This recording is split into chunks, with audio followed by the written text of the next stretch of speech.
par les autres protocoles, ça permet ça lui permet une plus grande flexibilité.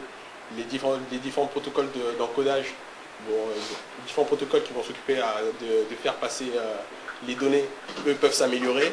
Étant donné que ce protocole-là les utilise pour faire transiter les données, ça permet d'améliorer les performances sans avoir à changer en fait, les codes sources au niveau de ce protocole.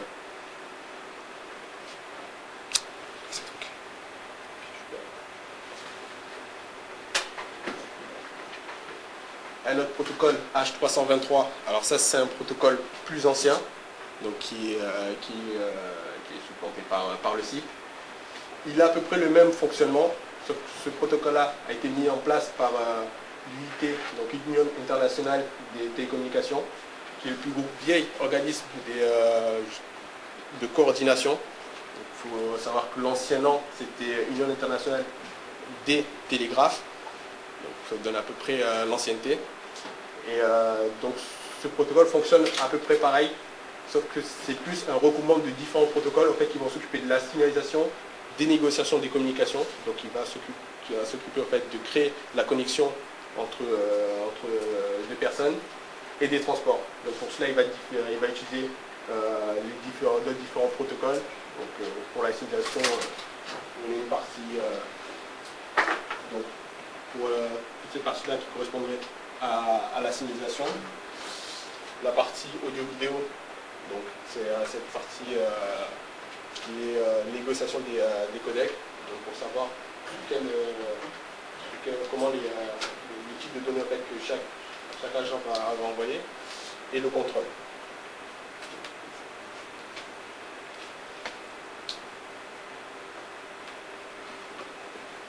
Alors ça c'est un protocole assez récent, donc IAX.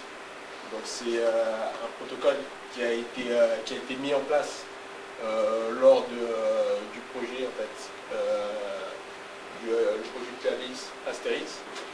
Donc ce projet-là, en fait, il permet ce protocole-là, il a été fait pour permettre la communication entre un client et un serveur, et surtout la communication entre deux serveurs.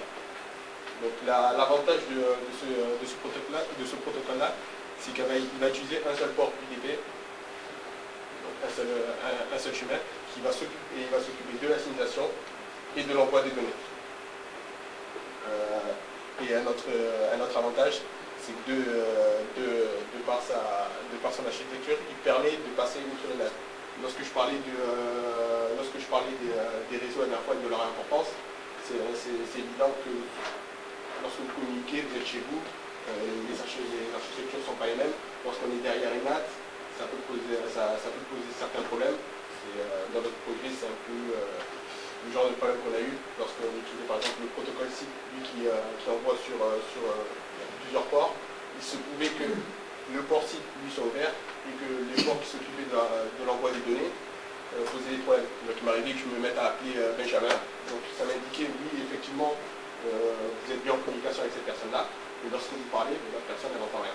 Tout simplement parce que les données transitent par notre port qui eux sont fermés.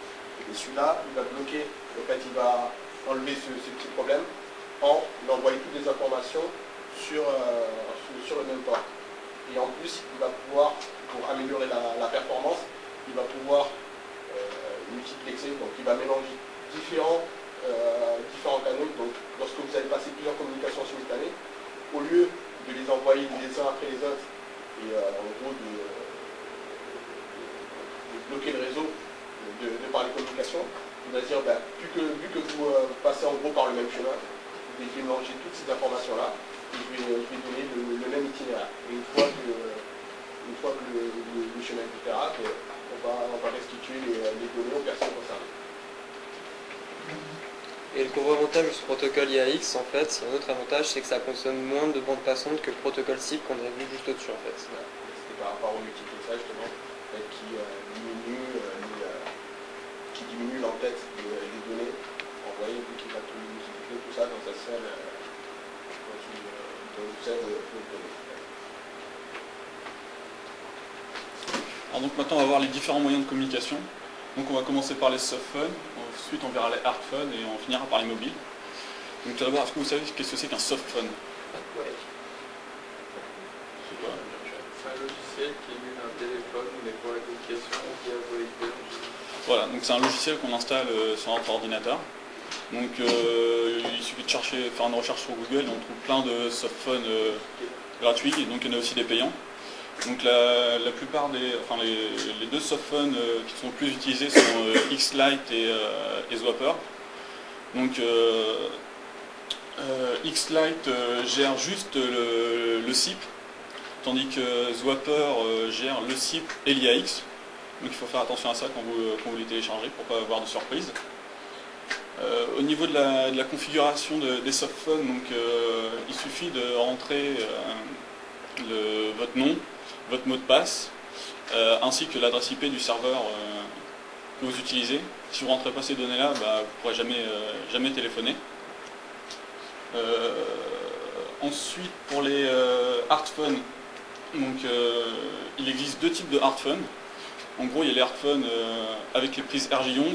Donc en fait, les prises RJ11, c'est les prises téléphoniques banales. Et ceux avec les RJ45, donc c'est les prises Ethernet. Donc pour les RJ11, il n'y a aucune configuration à faire. Vous le branchez, enfin il n'y a aucune configuration sur le téléphone à faire. Vous le branchez et ça fonctionne. Les configurations sont faites sur le serveur. Et pour ceux en RJ45, donc il y a la possibilité, vous pouvez faire les configurations directement sur le téléphone. Donc généralement via des menus, ils vous demandent de rentrer le SIP, l'adresse IP du serveur, ainsi de suite. Donc il faut faire aussi attention avec les téléphones RJ45 parce que soit ils gèrent le SIP ou le IAX, ou bien les deux aussi. Donc il faut faire attention quand on achète le téléphone. Ensuite pour les mobiles, donc maintenant la plupart des téléphones que nous avons ils vont sur internet et donc il suffit de trouver pareil, vous tapez sur Google des logiciels pour téléphone mobile et vous pouvez soit trouver Fring que sans doute vous connaissez et aussi Gossip, donc il y a aussi des logiciels gratuits et payants. Pour la configuration c'est pareil, il suffit de rentrer votre nom, votre mot de passe et le nom du serveur pour que ça fonctionne. Juste un petit point à rajouter, c'est que sur ces moyens de communication, on part sur le principe que toutes les configurations se trouvent sur un serveur. Il y a un serveur qui a été préconfiguré avec une configuration de VoIP dessus, et tous ces trois objets justement se connectent dessus. Donc le softphone, le mot de passe et le login ils sont disponibles sur le serveur. Ils ont été enregistrés sur le serveur. C'est grâce à cela qu'on peut s'identifier. Lorsque Benjamin vous parlait des deux différents hardphones entre la RJ45 et la RJ11, la RJ11 se branche directement sur le serveur. La RJ45 se branche directement sur le réseau. Et en ce qui concerne le téléphone, c'est pareil que le softphone. En fait. Voilà pour le petit point. Si vous avez des questions.